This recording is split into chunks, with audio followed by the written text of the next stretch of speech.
From CDSL side, Yogesh ji is there, Shibunath ji, and all the management from the X-Trade and all the friendly investors. ഇന്നത്തെ ഈ നിക്ഷേപ സംഗമത്തിൽ നമ്മുടെ സ്വാതന്ത്ര്യത്തിൻ്റെ 75ാം വാർഷികം ആഘോഷിക്കുന്ന ഈ ഒരു അവസരത്തിൽ തീർച്ചയായിട്ടും നമുക്ക് ധനകാര്യ മേഖലയിൽ അല്ലെങ്കിൽ സാമ്പത്തിക സ്വാതന്ത്ര്യം ഇത് വളരെ ഇമ്പോർട്ടൻ്റ് ആയിട്ടുള്ളൊരു കാര്യമാണ്.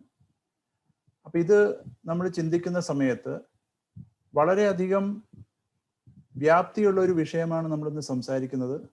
ഇന്ന് ഇവിടെ എത്തിയിട്ടുള്ള എല്ലാ നിക്ഷേപകർക്കും സ്വാഗതം. അതുപോലെ തന്നെ ആമുഖത്തിൽ സംസാരിച്ച ശ്രീ യോഗേഷ് സാറിൻ്റെ എല്ലാ വിധത്തിലുള്ള നമുക്കുള്ള ഒരു സപ്പോർട്ട് ഇക്കാര്യത്തിൽ കിട്ടിയിട്ടുണ്ട്. അദ്ദേഹം വളരെയധികം ഈ തരത്തിലുള്ള വെബിനാറുകൾ പേഴ്സണലി പങ്കെടുക്കുന്നുണ്ട്, തിരക്കാണെങ്കിലും. അതുപോലെ തന്നെ ഷിബുനാഥ്, അദ്ദേഹമാണ് നമ്മുടെ കേരളത്തിലെ റീജിയന്റെ എല്ലാ കാര്യങ്ങളും നോക്കുന്നത്. കൂടാതെ നമ്മുടെ ഈ പരിപാടിക്ക് വേണ്ടിയിട്ടുള്ള എല്ലാ ഒരുക്കങ്ങളും ചെയ്തിട്ടുള്ള എക്സ്ട്രേഡിന്റെ ഭാരവാഹികൾക്കും എൻ്റെ വിനീതമായ നമസ്കാരം. അപ്പൊ നമ്മളിവിടെ ഇന്ന് ചർച്ച ചെയ്യാൻ പോകുന്നത് ഫിനാൻഷ്യൽ ഫ്രീഡം. നമ്മുടെ ഈ 75ാം വർഷത്തിൽ തീർച്ചയായിട്ടും നമ്മൾ ഓരോരുത്തരും ചിന്തിക്കേണ്ട ഒരു വിഷയമാണ്. നമ്മുടെ ജീവിതത്തിൽ ഉണ്ടാകുന്ന സാമ്പത്തികമായ ആവശ്യങ്ങൾക്ക് നമ്മൾ എത്രത്തോളം പര്യാപ്തമാണ്, നമ്മൾ എത്രത്തോളം ആസൂത്രണം ചെയ്യുന്നുണ്ട്. അതിൽ നമ്മുടെ ഓഹരി വിപണിക്ക് അല്ലെങ്കിൽ മൂലധന വിപണിക്കുള്ള പ്രസക്തി എന്താണ്?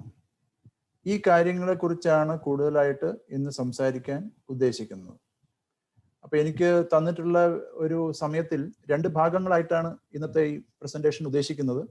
ഒന്ന്, അത്യാവശ്യം ബേസിക് ആയിട്ട് അറിഞ്ഞിരിക്കേണ്ട കാര്യങ്ങൾ. അതുപോലെ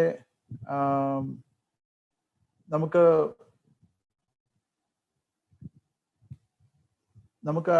പ്രായോഗികമായിട്ട് ചെയ്തു വരുമ്പോൾ ഉണ്ടാകേണ്ട പല കാര്യങ്ങളെ പറ്റിയിട്ടുള്ള ഒരു ഈ 2 കാര്യങ്ങളെ കുറിച്ചിട്ട് അതിൻ്റെതായ ഒരു പറ്റിയും പൊതുവായ കാര്യങ്ങൾ, ഇങ്ങനെ 2 തരത്തിലാണ് ഇന്നത്തെ പ്രസന്റേഷൻ പ്ലാൻ ചെയ്തിട്ടുള്ളത്.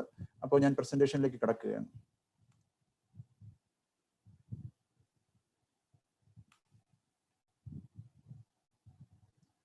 സ്ക്രീൻ വിസിബിൾ ആണല്ലോ അല്ലേ? Yes sir, very clear.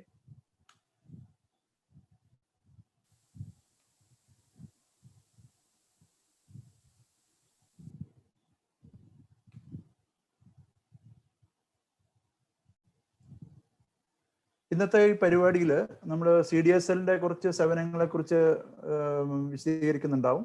അതുപോലെ നമ്മളിപ്പോൾ ഇന്നത്തെ വിഷയമായിട്ടുള്ള ധനകാര്യ സ്വാതന്ത്ര്യം, സാമ്പത്തിക സ്വാതന്ത്ര്യത്തെ പറ്റി, അതിന് നമ്മൾ എടുക്കേണ്ട വിവിധ സ്റ്റെപ്സ് എന്തൊക്കെയാണ്, പിന്നെ നമുക്ക് എല്ലാവർക്കും അറിയാവുന്ന മ്യൂച്വൽ ഫണ്ട്സ്, നമുക്ക് പലരും മ്യൂച്വൽ ഫണ്ടിൽ ഇൻവെസ്റ്റ് ചെയ്യുന്നുണ്ടായിരിക്കും. എങ്കിലും പുതിയ നിക്ഷേപകരെ സംബന്ധിച്ചിടത്തോളം മ്യൂച്വൽ ഫണ്ട്സ് എങ്ങനെയാണ് പ്രവർത്തിക്കുന്നത്, അതിൻ്റെ അവസരങ്ങൾ എന്തൊക്കെയാണ്, അതിനെക്കുറിച്ച് ചെറിയ രീതിയിൽ സംസാരിക്കാം. പിന്നെ മൂലധന വിപണി, നമ്മുടെ ഓഹരി വിപണി എന്ന് പൊതുവെ പറയാറുണ്ടെങ്കിലും സാങ്കേതികമായിട്ട് നമ്മൾ കണക്കാക്കേണ്ടത് അതിനെ മൂലധന വിപണി എന്നുള്ള നിലയ്ക്കാണ്. അപ്പൊ മൂലധന വിപണിയിൽ ഓഹരികളുമുണ്ട്, അതുപോലെ തന്നെ കടപ്പത്രങ്ങളുണ്ട്. കൂടാതെ നമ്മൾ CDSLന്റെ വിവിധ സേവനങ്ങൾ, നിക്ഷേപകർക്ക് എന്തെല്ലാം സേവനങ്ങൾ ഒരുക്കിയിട്ടുണ്ട്, ആ വക കാര്യങ്ങളെ കുറിച്ച് പറയുന്നുണ്ടാവും. അപ്പൊ നമ്മൾ ആമുഖമായിട്ട് CDSLന്റെ തുടക്കത്തെ കുറിച്ച് പറയുമ്പോൾ, നമ്മൾ ഇന്നത്തെ നിലയ്ക്കുള്ള ഒരു മാർക്കറ്റ് അല്ലെങ്കിൽ ഫിനാൻഷ്യൽ മാർക്കറ്റിൽ CDSLന്റെ കോൺട്രിബ്യൂഷൻ വളരെ ഇമ്പോർട്ടൻ്റ് ആണ്. അതായത് 97-ന് മുമ്പുള്ള ഒരു മാർക്കറ്റ് എന്നും 97-ന് ശേഷമുള്ള ഒരു മാർക്കറ്റ് എന്നും വേണമെങ്കിൽ നമുക്ക് പറയാൻ സാധിക്കും. കാരണം നമ്മൾ 97-ന് മുമ്പ് 1997-ന് മുമ്പ് വരെ ഷെയർസ് എന്ന് പറയുന്ന സമയത്ത്, അല്ലെങ്കിൽ കടപ്പത്രങ്ങൾ, ബോണ്ട് എന്നൊക്കെ പറയുമ്പോൾ ഫിസിക്കൽ ഫോമിലാണ് നമ്മൾ കൈകാര്യം ചെയ്തിരുന്നത്. അതുപോലെ തന്നെ നമ്മുടെ എക്സ്ചേഞ്ചുകൾ, ഇപ്പൊ ബോംബെ സ്റ്റോക്ക് എക്സ്ചേഞ്ച് ഉണ്ട്, നാഷണൽ സ്റ്റോക്ക് എക്സ്ചേഞ്ച് വരും, വലിയൊരു ഹാളിൽ ഓപ്പൺ ക്രൈ സിസ്റ്റം എന്നൊക്കെയുള്ള പേരിലാണ് അറിയപ്പെട്ടിരുന്നത്. അപ്പൊ എല്ലാം ഫിസിക്കൽ, ഡിജിറ്റൽ അല്ലെങ്കിൽ ഇലക്ട്രോണിക് ഫോമിലേക്ക് മാറുന്നതിനുള്ള ഏറ്റവും പ്രധാനപ്പെട്ട, ഏറ്റവും സുപ്രധാനമായിട്ടുള്ള ഒരു പങ്ക് വഹിച്ചിട്ടുള്ളത് CDSLന്റെ ഭാഗത്തു നിന്നാണ്. അപ്പോൾ CDSL തുടങ്ങാനുണ്ടാകുന്ന കാരണം ബോംബെ സ്റ്റോക്ക് എക്സ്ചേഞ്ച്, ഇന്ത്യയിലെ ഏറ്റവും പഴക്കം ചെന്നതും ഏറ്റവും വിപുലമായ സ്റ്റോക്ക് എക്സ്ചേഞ്ച്, അതുപോലെ തന്നെ പ്രമുഖമായ ബാങ്കുകൾ HDFC, standard bank, Canara bank, അതുപോലെ LIC തുടങ്ങിയ വിവിധ ധനകാര്യ സ്ഥാപനങ്ങൾ എല്ലാവരും ഒന്നിച്ചു വന്നിട്ടാണ് ഈ CDSL, central depository services limited തുടങ്ങിയിട്ടുള്ളത്. അപ്പോൾ ഇതിന്റെ പ്രാധാന്യം എന്ന് പറയുന്നത് ഞാൻ ആദ്യം പറഞ്ഞ പോലെ നമുക്ക് ഡിജിറ്റൽ ഫോമിലേക്ക് ക്രയവിക്രയം ചെയ്യുന്നതിനുള്ള ആദ്യ പടിയായിട്ട് ഈ CDSLന്റെ പ്രവർത്തനം തുടങ്ങുന്നു. അതുപോലെ തന്നെ ഏഷ്യ പസഫിക്കിൽ ആദ്യമായിട്ട് സ്റ്റോക്ക് എക്സ്ചേഞ്ചിൽ ലിസ്റ്റ് ചെയ്തിട്ടുള്ള ഒരു കമ്പനിയും കൂടിയാണ് CDSL. കൂടാതെ നമുക്ക് മാനേജ്മെന്റ് സിസ്റ്റത്തിന് ISO സർട്ടിഫിക്കേഷൻ വിവിധ തലങ്ങളിൽ നമുക്ക് കിട്ടിയിട്ടുണ്ട്. പ്രധാനമായിട്ടും നമുക്കിപ്പോൾ ഇതൊരു ഡിജിറ്റൽ പ്ലാറ്റ്ഫോമായിട്ട് മാറുമ്പോൾ IT സിസ്റ്റം ആൻഡ് പ്രോസസ് ഈ കാര്യത്തിൽ ISO സർട്ടിഫിക്കേഷൻ ഉണ്ട്. അതുപോലെ ബിസിനസ് കണ്ടിന്യൂറ്റി മാനേജ്മെന്റ് സിസ്റ്റം, നമ്മൾ ഒരു തുടർച്ച നമ്മുടെ ഓഫർ ചെയ്യുന്ന സർവീസസിന്റെയും അതിന്റെ പ്രോസസ്സിന്റെയും ഒക്കെ ഒരു തുടർച്ചയുണ്ട്. പിന്നെ നമുക്ക് വിവിധ സേവനങ്ങളിൽ ഏറ്റവും പ്രധാനപ്പെട്ടതാണ് വോട്ടിംഗ് എന്ന് പറയും. ഇപ്പൊ നമ്മളൊരു കമ്പനിയുടെ ഓഹരി എടുത്തു കഴിഞ്ഞാൽ നമ്മളും അതിന്റെ ഉടമസ്ഥനാണ് എന്ന് നമുക്ക് പറയാം. പക്ഷേ അതിന്റെ ജനറൽ ബോഡി മീറ്റിംഗിൽ നമുക്കൊരു വോട്ടവകാശം വിനിയോഗിക്കണമെന്നുണ്ടെങ്കിൽ നമ്മൾ കൊച്ചു കേരളത്തിൽ നിന്ന് നമുക്ക് ഡൽഹിയിലേക്കോ ഗുജറാത്തിലേക്കോ പോകാൻ വളരെ ബുദ്ധിമുട്ടാണ്. ആ സമയത്ത് നമുക്ക് നമ്മുടെ വീട്ടിലിരുന്നു കൊണ്ട് തന്നെ അവരുടെ ആനുവൽ ജനറൽ ബോഡി മീറ്റിംഗ് വരുമ്പോൾ വോട്ടവകാശം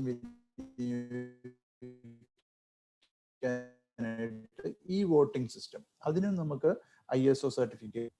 അപ്പൊ ഞാൻ ചുരുക്കി പറഞ്ഞത്, നല്ല രീതിയിലുള്ള ഒരു പ്രൊഫഷണൽ മാനേജ്മെന്റിന്റെ എല്ലാവിധ സർട്ടിഫിക്കേഷനും അംഗീകാരവും കിട്ടിയിട്ടുള്ളതാണ് CDSL. ഇപ്പൊ നമ്മൾ ഈ ഒരു മേഖലയിലേക്ക് കടന്നു വന്നിട്ടുള്ള അക്കൗണ്ട് ഓപ്പൺ ചെയ്തിട്ടുള്ള ഏകദേശം 4 കോടിയിലധികം നിക്ഷേപകരുണ്ട് എന്നുള്ളതാണ്. അപ്പൊ അതൊരു റെക്കോർഡാണ്. ഈ കഴിഞ്ഞ കാലങ്ങളിൽ വളരെ കോവിഡ് സമയത്തും വളരെ നല്ല രീതിയിലുള്ള ഒരു മുന്നേറ്റം നമുക്ക് ധനകാര്യ മേഖലയിലും പ്രത്യേകിച്ച് ഓഹരി വിപണിയിലൊക്കെ വളരെ മുന്നേറ്റം ഉണ്ടായി നമുക്കറിയാം. മറ്റു തരത്തിലുള്ള സാമ്പത്തിക മേഖല വളരെയധികം ഇടിവ് ഉണ്ടായ സമയത്തും ഈ കഴിഞ്ഞ കുറച്ച് കാലങ്ങളായിട്ട് ഓഹരി വിപണി വളരെ പിടിച്ചു നിൽക്കുന്നുണ്ടെന്ന് മാത്രമല്ല പുതിയ പുതിയ ഉയരങ്ങളിലേക്ക് പോകുന്നുണ്ട്. അതിൽ ഏറ്റവും പ്രധാനം പുതിയ നിക്ഷേപകർ ഇതിലേക്ക് കടന്നു വരുന്നുണ്ട്. ഇതുപോലുള്ള ഇൻവെസ്റ്റർ എഡ്യൂക്കേഷൻ പ്രോഗ്രാംസിൽ കൂടിയിട്ട് ഇന്ന് 4 കോടിയിലധികം നിക്ഷേപകർ CDSLന്റെ അക്കൗണ്ടുകൾ തുടങ്ങിയിട്ടുണ്ട്. നമ്മൾ അതിനെ സാങ്കേതികമായിട്ട് പറയുന്നത് ബെനിഫിഷ്യൽ ഓണർ, അതായത് ഇതിന്റെയൊക്കെ ബെനിഫിറ്റ്സ് കിട്ടേണ്ടതായിട്ടുള്ള ഉടമസ്ഥർ അല്ലെങ്കിൽ അതിന്റെ ഉപഭോക്താക്കൾ. രണ്ടാമത് 589ഓളം, അതായത് 589 ഡെപ്പോസിറ്ററി പാർട്ടിസിപ്പൻസ്. അപ്പൊ ഈ സേവനം നമ്മൾ കൊടുക്കുന്നത് ഇന്ത്യ ഒട്ടാകെ 20,500ഓളം ടച്ച് പോയിന്റ്സ് അല്ലെങ്കിൽ കേന്ദ്രങ്ങൾ വഴി 589 സേവനദാതാക്കൾ വഴിയാണ്. ഇപ്പൊ എക്സ്ട്രയിലൊക്കെ അതുപോലെ നമ്മുടെ ഒരു ഡെപ്പോസിറ്ററി പാർട്ടിസിപ്പന്റ് ആണ്. അതുപോലെ തന്നെ ഈ ഒരു സേവനം ഉപയോഗിച്ചിട്ടുള്ള കമ്പനികളുടെ എണ്ണം ഏതാണ്ട് 16,000 എന്ന് പറയാം, കൃത്യമായിട്ട് 15,992. ഇത്രയും കമ്പനികൾ ഈ ഒരു സേവനം CDSLന്റെ സേവനം ഉപയോഗിച്ചുകൊണ്ട് നിക്ഷേപകരിലേക്ക് എത്തിച്ചു വരികയാണ്. അപ്പൊ ഒരു വളരെ വലിയ ബൃഹത്തായിട്ടുള്ള ഒരു നെറ്റ്വർക്കാണ് ഈ നിക്ഷേപകരുടെ സംബന്ധിച്ചിടത്തോളം ഉള്ളത്. എങ്കിലും നമ്മൾ പറയേണ്ട ഒരു കാര്യം, നമ്മുടെ ജനസംഖ്യയായിട്ട് നോക്കുമ്പോൾ ഇനിയും 4 കോടി എന്ന് പറയുന്ന സമയത്ത് നമുക്കറിയാം ഏകദേശം 3 കോടിയുടെ താഴെയാണ് നമുക്കതിലുള്ള ഒരു ശതമാന കണക്ക് വരുന്നത്. ഇതോടൊപ്പം തന്നെ national security deposit service limited എന്ന് പറഞ്ഞിട്ട് ഒരു കമ്പനിയും കൂടി ഇതേ സേവനം കൊടുക്കുന്നുണ്ട്. എന്നാലും നമ്മുടെ ജനസംഖ്യയുടെ വളരെ ചെറിയൊരു ശതമാനം മാത്രമാണ് ഇപ്പോഴും ഈ മേഖലയിലേക്ക് കടന്നു വന്നിട്ടുള്ളത്. അപ്പൊ ആദ്യം പറഞ്ഞതുപോലെ നമ്മുടെ നിക്ഷേപകർക്കും സാധാരണക്കാർക്കും ഒരുപാട് അവസരങ്ങൾ, ഇനിയും കൂടുതൽ ആൾക്കാർ ഇതിലേക്ക് വന്ന് ഇതിന്റെ സേവനം ഉപയോഗിക്കേണ്ട ഒരു സാഹചര്യം നിലനിൽക്കുന്നുണ്ട്. അപ്പൊ നമ്മുടെ ഇന്നത്തെ വിഷയത്തിൽ ഫിനാൻഷ്യൽ ഫ്രീഡം എന്നുള്ളത് കൊണ്ട് എന്താണ് ഉദ്ദേശിക്കുന്നത് എന്ന് പറഞ്ഞു കഴിഞ്ഞാൽ, നമുക്ക് ഇതിൽ വ്യത്യസ്തമായ അർത്ഥങ്ങൾ നമുക്ക് കണ്ടെത്താമെന്നുണ്ടെങ്കിലും അതിൽ ജനറലായിട്ട് പറഞ്ഞു കഴിഞ്ഞാൽ നമുക്ക് നമ്മുടെ ആവശ്യത്തിന് നമ്മുടെ ജീവിതത്തിലുള്ള വിവിധ ലക്ഷ്യങ്ങൾ നിറവേറ്റുന്നതിന് വേണ്ടിയിട്ട് ഉള്ള സാമ്പത്തികമായ ഒരു സ്വാതന്ത്ര്യം, നമ്മൾ മറ്റുള്ളവരെ ഡിപ്പെൻഡ് ചെയ്യാതെ നമുക്ക് എങ്ങനെ സ്വയം പര്യാപ്തമായിട്ട് ജീവിക്കാനായിട്ട് സാധിക്കും. അപ്പൊ വളരെ പ്രധാനപ്പെട്ട കാര്യമാണ്. നമ്മുടെ ജീവിതത്തിൽ എപ്പോഴും നമ്മൾ പരതന്ത്രരാണ്. ഇപ്പൊ നമ്മൾ സ്വാതന്ത്ര്യത്തിന്റെ പശ്ചാത്തലത്തിൽ സംസാരിക്കുമ്പോൾ ഫ്രീഡം എന്നുള്ളത് എത്രത്തോളം പ്രാക്ടിക്കലായിട്ട് നമ്മുടെ ജീവിതത്തിൽ ഉണ്ടെന്ന് വെച്ച് കഴിഞ്ഞാൽ we are dependent on so many things. അപ്പൊ സാമ്പത്തിക കാര്യങ്ങളിൽ നമുക്ക് എങ്ങനെ സ്വയം പര്യാപ്തത കൈവരിക്കാം, അങ്ങനെ നമുക്ക് എങ്ങനെയാണ് ചെറുകിട നിക്ഷേപങ്ങളിൽ അതുപോലെ തന്നെ ക്യാഷ് ഇൻവെസ്റ്റ്മെന്റ്സ്, ഇതെല്ലാം എങ്ങനെ നന്നായിട്ട് പ്ലാൻ ചെയ്യാൻ സാധിക്കും, ഇതിനെക്കുറിച്ചിട്ടുള്ള ഒരു അറിവാണ് നമുക്കിന്ന് സാധാരണക്കാർക്ക് ഏറ്റവും വേണ്ടത്. അപ്പോൾ ഒരു ഫിനാൻഷ്യൽ ധനകാര്യ സാക്ഷരത അല്ലെങ്കിൽ ഫിനാൻഷ്യൽ ലിറ്ററസി എന്നൊക്കെ പറയും. നമ്മൾ പല കാര്യങ്ങളിലും കേരളത്തിൽ ലിറ്ററസി റേറ്റ് വളരെ കൂടുതലാണെങ്കിലും ഇതുപോലുള്ള ചില കാര്യങ്ങളിൽ ഇപ്പോൾ മഹാരാഷ്ട്ര അല്ലെങ്കിൽ ഗുജറാത്ത് പോലെയുള്ള മറ്റ് സംസ്ഥാനങ്ങളെ അപേക്ഷിച്ച് ധനകാര്യ സാക്ഷരത, ഇതുപോലെ നിക്ഷേപ സാക്ഷരത, ഈ വക കാര്യങ്ങളിൽ വളരെയധികം മുമ്പോട്ട് പോകാനുണ്ട്. അപ്പൊ നമ്മൾ ഇതില് എന്തുകൊണ്ട് ഇതൊക്കെ ചെയ്യണം എന്ന് ചോദിച്ചു കഴിഞ്ഞാൽ, നമ്മളെല്ലാ മനുഷ്യരെ സംബന്ധിച്ചിടത്തോളം നമ്മുടെ ജീവിത അഭിലാഷങ്ങളുണ്ട്. അതുപോലെ നമുക്ക് നമ്മുടെ ജീവിത രീതി തിരഞ്ഞെടുക്കാനുള്ള അവസരങ്ങൾ നമ്മൾ തേടാറുണ്ട്. അതിനോടൊപ്പം തന്നെ നമ്മുടെ ഫാമിലിയുടെ ഒരു സുരക്ഷിതത്വം, ഇത് വളരെ ഇമ്പോർട്ടൻ്റ് ആയിട്ടുള്ള ഒരു കാര്യമാണ്. അതുപോലെ തന്നെ നമുക്ക് ശേഷം നമ്മുടെ ഒരു ലെഗസി അല്ലെങ്കിൽ നമ്മുടെ ഒരു പാരമ്പര്യം നിലനിർത്തിക്കൊണ്ട് നമ്മുടെ അടുത്ത തലമുറയിലേക്ക് അത് കൈമാറാൻ വേണ്ടിയിട്ടുള്ള ഒരു ആവശ്യവും ഈ ധനകാര്യ മേഖലയിൽ നമുക്ക് വന്നു ചേരുന്നുണ്ട്. അപ്പൊ ഇതില് ഏറ്റവും പ്രധാനമായിട്ട് നമ്മൾ കണക്കാക്കേണ്ടത്, നമുക്ക് തീർച്ചയായിട്ടും ഫിനാൻഷ്യൽ ഗോൾസ്, ലക്ഷ്യം എന്താണെന്ന് നമുക്കറിയണം. ഇപ്പൊ നമ്മളൊരു പൊതുവെ ഒരു കൺസ്യൂമർ സൊസൈറ്റി ആയിട്ട് കേരളം മാറിയിട്ടുണ്ടെങ്കിൽ പോലും നമ്മുടെ ജീവിതത്തിൽ ഏറ്റവും പ്രധാനപ്പെട്ട ലക്ഷ്യങ്ങൾ എന്താണ്, ധനകാര്യ ലക്ഷ്യങ്ങൾ എന്താണ് എന്നുള്ളതിനെ കുറിച്ചുള്ള ഒരു തിട്ടം ഉണ്ടാവണം. നമ്മൾ പലതിനെ അനുകരിക്കാനോ അല്ലെങ്കിൽ മത്സരത്തിലേക്ക് പോകുന്നതിന് പകരം നമ്മുടെ ജീവിതത്തിന് ആവശ്യമായിട്ടുള്ള കാര്യങ്ങളെ പറ്റി, ലക്ഷ്യങ്ങളെ കുറിച്ച് വ്യക്തമായ ഒരു ധാരണ വേണം. അപ്പൊ ഗോൾ സെറ്റിംഗ് ആണ് ഇതിലുള്ള ഏറ്റവും പ്രധാനപ്പെട്ട കാര്യം. അപ്പൊ അത് 30 വയസ്സുകാരനാണെങ്കിലും 50 വയസ്സുകാരനാണെങ്കിലും നമുക്ക് ലക്ഷ്യം ആവശ്യമാണ്. അതുപോലെ തന്നെ എത്തിപ്പെടാൻ കഴിയുന്ന അല്ലെങ്കിൽ നമുക്ക് പ്രായോഗികമായിട്ട് യാഥാർത്ഥ്യവൽക്കരിക്കാൻ സാധിക്കുന്ന ലക്ഷ്യങ്ങൾ എന്തൊക്കെയാണ്, ലക്ഷ്യപ്രാപ്തിയിൽ എത്തിക്കാൻ കഴിയുന്ന ലക്ഷ്യങ്ങളെ കുറിച്ചും കൂടി നമുക്ക് കരുതേണ്ടതുണ്ട്. അപ്പൊ നമുക്ക് ചിലത് നമ്മുടെ വൈൽഡ് വിഷസ് എന്ന് പറയും, വളരെ വ്യാപകമായ ഒരു ചിന്തയോട് കൂടിയിട്ട് അല്ലെങ്കിൽ വളരെ വന്യമായ ചിന്തയിൽ നിന്നും ഉണ്ടാകുന്ന ചില വിഷസ് ഉണ്ടാവും. അതിനു പകരം നമുക്ക് എത്തിപ്പെടാൻ സാധിക്കുന്ന ആ തരത്തിലുള്ള ലക്ഷ്യങ്ങളെ കുറിച്ച് ഒരു കാഴ്ചപ്പാട് വേണം. അതുപോലെ അതിനു വേണ്ടിയിട്ട് പ്രവർത്തിച്ചു തുടങ്ങേണ്ടത് എങ്ങനെയാണ്, ആ വക കാര്യങ്ങളെ പറ്റിയിട്ട് ഒരു ധാരണ വേണം.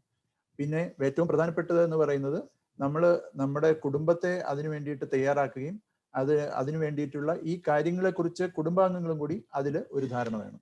ഇനി നമ്മൾ നോക്കുമ്പോൾ ഇതിലേക്കുള്ള ചുവടുവെപ്പുകളിൽ ഏറ്റവും പ്രധാനപ്പെട്ട കാര്യങ്ങൾ എന്താണ് എന്ന് നോക്കുകയാണെങ്കിൽ, അതിൽ ഏറ്റവും പ്രധാനപ്പെട്ട ഒരു കാര്യം എന്ന് പറയുന്നത് സേഫ് ആയിട്ടുള്ള ഒരു ഇൻവെസ്റ്റ്മെന്റ് ആണ് നമ്മൾ എപ്പോഴും കണക്കാക്കേണ്ടത്. പലപ്പോഴും നമുക്കിന്ന് കേരളത്തിൽ സംഭവിക്കുന്ന ഒരു കാര്യം, വളരെ വലിയ വാഗ്ദാനത്തോട് കൂടിയിട്ട് പലരും വരാറുണ്ട്. ഇപ്പൊ നമ്മളിന്ന് ഒരു പൈസ ഏൽപ്പിച്ചു കഴിഞ്ഞാൽ 3 മാസത്തിനുള്ളിൽ അത് ഡബിൾ ചെയ്യാം അല്ലെങ്കിൽ ഇരട്ടിയാക്കി തരാമെന്ന് പറയും. അപ്പൊ ഡബിളിങ് മണി എന്ന് പറഞ്ഞിട്ട് വലിയ വലിയ ക്ലെയിംസ് ഉണ്ടാവുന്നുണ്ട്. പക്ഷെ അത് സേഫ് ആണോ എന്ന് നമ്മൾ നോക്കണം. അത് സെക്യൂർഡ് ആണോ, സേഫ് ആണോ, അതുപോലെ തന്നെ റെഗുലേറ്റഡ് ആണോ, അതിന് ആരെങ്കിലും നിയന്ത്രിക്കാനുള്ള സംവിധാനങ്ങളിൽ കൂടിയാണോ അത് ചെയ്യുന്നത്, പിന്നെ അവരുടെ മാതൃക എന്താണ്, അവരുടെ ബിസിനസ് മോഡൽ എന്താണെന്നൊക്കെ ചിന്തിക്കണം. അപ്പൊ സേഫ് ആൻഡ് സെക്യൂർ ആയിട്ടുള്ള നമ്മുടെ ഒരു വാർദ്ധക്യ കാലത്തിലേക്ക് എത്തിപ്പെടുന്നതിന് വേണ്ടിയിട്ട് നമ്മൾ നല്ല രീതിയിലുള്ള ഇൻവെസ്റ്റ്മെന്റ് ഇപ്പോഴേ ചെയ്യണം. അപ്പൊ ആ ക്രിയേഷൻ, നമ്മൾ ഫസ്റ്റ് സ്റ്റെപ്പ് എന്ന് പറയുന്നത് വെൽത്ത് ക്രിയേഷൻ. അതിന് ഏറ്റവും എളുപ്പമുള്ളതും സുലഭമായിട്ടുള്ള ഒരു മാർഗം എന്ന് പറയുന്നത് ആർക്കും തുടങ്ങാൻ സാധിക്കുന്നതാണ് സിസ്റ്റമാറ്റിക് ഇൻവെസ്റ്റ്മെന്റ് പ്ലാൻ എന്ന് പറയും. അപ്പൊ നമ്മൾ ആ വാക്കിൽ നിന്ന് തന്നെ വളരെ വ്യക്തമാണ്. സിസ്റ്റമാറ്റിക് എന്ന് പറയുമ്പോൾ നമ്മൾ കൃത്യമായിട്ട് വളരെ ചിട്ടയോടുകൂടി ഇൻവെസ്റ്റ് ചെയ്യുക എന്നുള്ളതാണ് അതുകൊണ്ട് ഉദ്ദേശിക്കുന്നത്. അപ്പോൾ നമ്മുടെ വരുമാനത്തിൽ നിന്ന് അതിനു വേണ്ടിയിട്ട് ആദ്യം നമ്മൾ നീക്കിവെക്കുന്നു. എത്രയാണോ ഒരു മാസം നമുക്ക് അതിനു വേണ്ടിയിട്ട് ചെലവ് ചെയ്യാതെ നീക്കിയിരിപ്പ് എത്രയാണോ ഉള്ളത്, അത് നമ്മൾ സിസ്റ്റമാറ്റിക് ആയിട്ട് ഇൻവെസ്റ്റ് ചെയ്യണം. വെറുതെ ക്യാഷിൽ വെച്ചുകൊണ്ട് കാര്യമില്ല. രണ്ടാമത്തത്, നമ്മുടെ ജീവിതത്തിന്റെ സുരക്ഷിതത്വം ഉറപ്പുവരുത്തുന്നതിന് വേണ്ടിയിട്ട് ഇൻഷുറൻസ് പ്ലാൻ നമ്മുടെ കുടുംബത്തിന് അത്യാവശ്യമായിട്ടുണ്ടായിരിക്കണം. മൂന്നാമത്തത്, നമുക്ക് റിട്ടയർ ചെയ്യുന്ന സമയത്ത് നമുക്ക് തിരിച്ചിങ്ങോട്ട്, അല്ലെങ്കിൽ നമ്മുടെ ഒരു വരുമാനത്തിൽ കുറവ് വരുന്ന സമയത്ത് തിരിച്ച് നമ്മുടെ ഇൻവെസ്റ്റ്മെന്റിൽ നിന്ന് തിരിച്ച് കിട്ടാൻ വേണ്ടിയിട്ട് ഒരു മന്ത്ലി ഇൻകം പ്ലാൻ, അതൊരു മ്യൂച്വൽ ഫണ്ടിൽ കൂടിയും ഒക്കെയാണ് അത് നമ്മൾ നടപ്പാക്കാറുള്ളത്. അപ്പോൾ അങ്ങനെയുള്ള 3 തരത്തിലുള്ള കാര്യങ്ങൾ, 3 സ്റ്റെപ്സ് നമ്മൾ അതിലേക്ക് നമ്മുടെ വാർദ്ധക്യകാലത്തെ കുറിച്ചും കൂടി ലക്ഷ്യം വെച്ചുകൊണ്ട് നമ്മൾ ചെറുപ്പകാലത്ത് തന്നെ അതിന് വേണ്ടിയിട്ടുള്ള ശ്രമങ്ങൾ നടത്തണം. അപ്പൊ ഇതില് തുടർച്ചയായിട്ട് നമ്മുടെ ജീവിതത്തിന് ഒരു ഇടതടവില്ലാതെ മുന്നോട്ട് പോകാൻ വേണ്ടിയിട്ടുള്ള ഒരു പ്രക്രിയയാണ് നമ്മൾ ഫിനാൻഷ്യൽ ഫ്രീഡത്തിൽ കൂടിയിട്ട് ഡെവലപ്പ് ചെയ്യാൻ ഉദ്ദേശിക്കുന്നത്. അതിന് സസ്റ്റനൻസ് എന്ന് പറയും. രണ്ടാമത്തത് നമ്മുടെ ലക്ഷ്യങ്ങൾ, അത് ഞാൻ വിശദീകരിച്ചു കഴിഞ്ഞു. അതുപോലെ നമ്മുടെ ലക്ഷ്യങ്ങൾ നിറവേറ്റുന്ന സമയത്ത് കൂടുതൽ ഉയരത്തിലേക്ക് പോകണമെന്നുണ്ടെങ്കിൽ നമുക്ക് കൂടുതൽ സാമ്പത്തികമായ ഒരു ശക്തി നമുക്ക് ഉണ്ടാകണം. ആ ശക്തി ആർജിക്കുന്നതിന് വേണ്ടിയിട്ട് നമ്മുടെ ലക്ഷ്യങ്ങളെ കുറച്ചും കൂടെ വിപുലീകരിക്കാനും കുറച്ചും കൂടി നമ്മുടെ അഭിവൃദ്ധിക്ക് വേണ്ടിയിട്ട്, നമ്മുടെ വെൽത്ത് ക്രിയേറ്റ് ചെയ്യാൻ വേണ്ടിയിട്ടുള്ള കാര്യങ്ങൾ നമ്മൾ ഇതിൽ കൂടി ചെയ്യുന്നു. അതാണ് നമുക്ക് ഇതിൽ നിന്ന് കിട്ടുന്ന കാര്യം. അതുപോലെ നമ്മുടെ പൊതുവായിട്ടുള്ള ജീവിത ശൈലി അല്ലെങ്കിൽ ജീവിത മേന്മ, ഗുണമേന്മ എന്ന് പറയും, സ്റ്റാൻഡേർഡ് ഓഫ് ലിവിങ്. അപ്പൊ ആ ജീവിത ഗുണമേന്മ കുറേയും കൂടെ വർദ്ധിപ്പിക്കുന്നതിന് വേണ്ടിയിട്ട് നല്ല ആരോഗ്യം വേണം, നമ്മുടെ കുട്ടികൾക്ക് നല്ല വിദ്യാഭ്യാസം വേണം, നല്ല കാറ്റും വെളിച്ചമുള്ള വീട് വേണം. ഈ തരത്തിലുള്ള നമ്മുടെ ജീവിത ഗുണമേന്മ വർദ്ധിപ്പിക്കുന്നതിന് വേണ്ടിയിട്ടുള്ള ആ ഒരു കാര്യം നമുക്ക് വളരെ ആവശ്യമാണ്.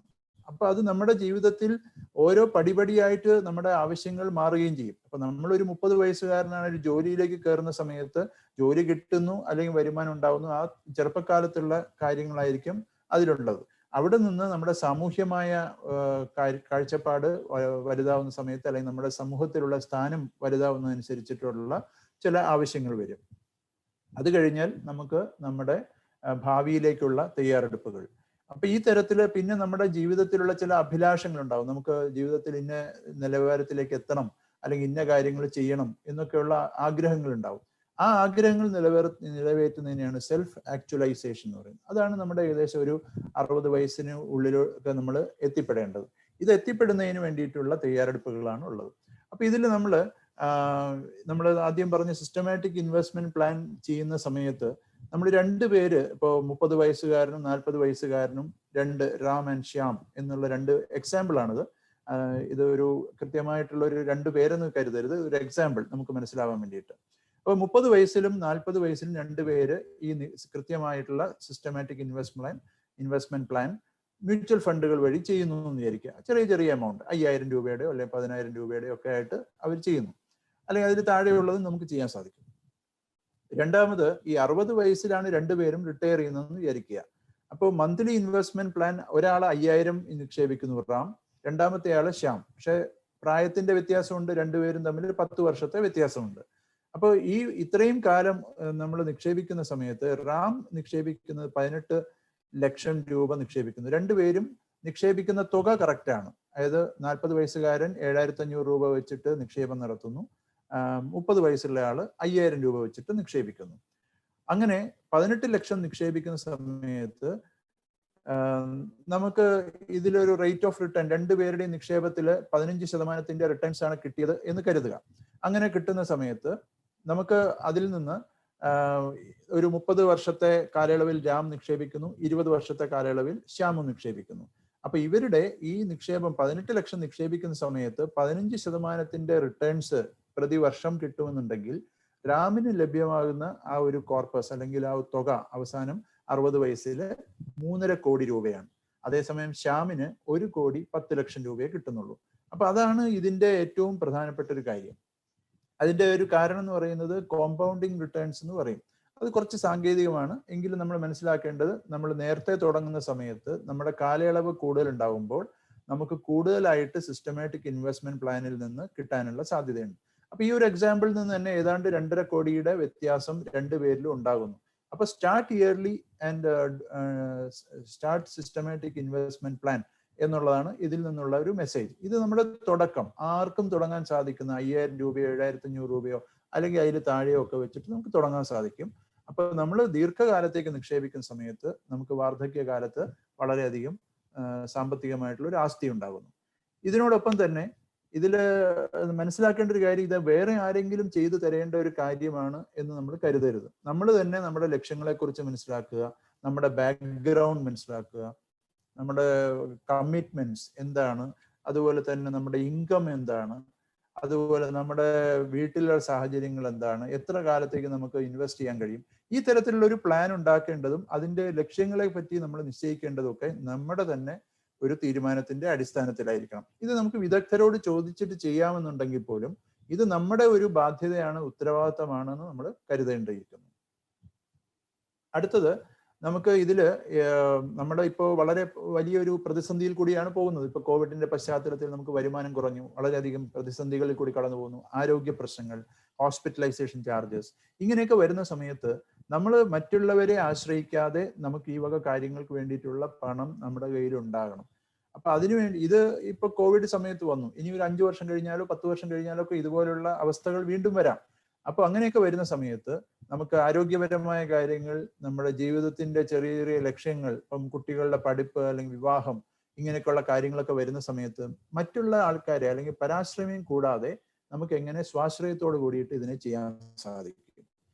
ഇത് വളരെ ഇമ്പോർട്ടൻ്റ് ആണ്. അതുപോലെ തന്നെ ഇതിൻ്റെ എല്ലാ നിക്ഷേപങ്ങളുടെയും റെക്കോർഡ്സ് നമ്മൾ നോമിനിയെ ചേർക്കാനായിട്ട് ഒരു കാരണവശാലും നമ്മൾ മറക്കാൻ. പിന്നെ ഉള്ളത് ഇതിൽ എന്താണ് ഇതിനുള്ള എന്തെങ്കിലും ടെക്നിക്ക് ഉണ്ടോ എന്നുള്ളതാണ് അടുത്ത ഒരു പ്രശ്നം. ഇതിപ്പോ ഈ നമ്മളൊരു ആശയം എന്നുള്ള നിലയിൽ നിന്ന് നമ്മൾ പ്രായോഗികമായിട്ട് ചിന്തിക്കുന്ന സമയത്ത് ഏറ്റവും പ്രധാനപ്പെട്ട കാര്യം എന്ന് പറയുന്നത് നമ്മുടെ അത്യാവശ്യങ്ങൾ, ആവശ്യങ്ങൾ, അനാവശ്യങ്ങൾ, ഈ കാര്യങ്ങളെക്കുറിച്ച് നമ്മൾ വ്യക്തമായ ഒരു ചിന്ത എല്ലാ മനുഷ്യർക്കും ഉണ്ടാകണം. ഇപ്പൊ നമ്മുടെ ഗാന്ധിജി തന്നെ ഗാന്ധിയൻ എക്കണോമിക്സിൽ പറയാറുള്ളതാണ്, എന്തൊക്കെയാണ് നമുക്ക് അത്യാവശ്യം, അതായത് ഭക്ഷണം, വസ്ത്രം, പാർപ്പിടം, വിദ്യാഭ്യാസം, ആരോഗ്യം, ഇത് നമ്മുടെ ജീവിതത്തിൽ ഏറ്റവും ഒഴിച്ചുകൂടാൻ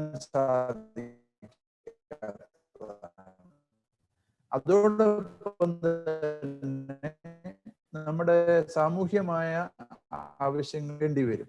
അപ്പൊ ഈ തരത്തിലുള്ള കാര്യങ്ങൾ നമ്മൾ എന്നുള്ളതാണ് ഗാന്ധി പറയാറുള്ളത്. അപ്പൊ ഈ സ്വാതന്ത്ര്യത്തിന്റെ ഈ ഒരു ഘട്ടത്തിൽ ഗാന്ധിജിയൊക്കെ സ്വാതന്ത്ര്യ സമരത്തിന് വേണ്ടിയിട്ടൊക്കെ വളരെയധികം ചെയ്യുന്ന സമയത്തും അടുത്ത തലമുറയെക്കുറിച്ചോ അല്ലെങ്കിൽ ഇവിടുത്തെ ജനങ്ങളുടെ ഒരു സുരക്ഷിതത്തെക്കുറിച്ച് അദ്ദേഹം വളരെയധികം ചിന്തിച്ചിരുന്നു. അത് വളരെയധികം ഒരു മൂല്യവത്തായ ഒരു ജീവിതത്തിൽ കൂടി അനാമത്ത് ചെലവുകൾ കുറയ്ക്കുന്ന അല്ലെങ്കിൽ പൂർണ്ണമായിട്ട് ഒഴിവാക്കുന്ന സമയത്ത് നമുക്ക് സ്പെൻഡ് ചെയ്യാനുള്ള പൈസ ഉണ്ടാവും.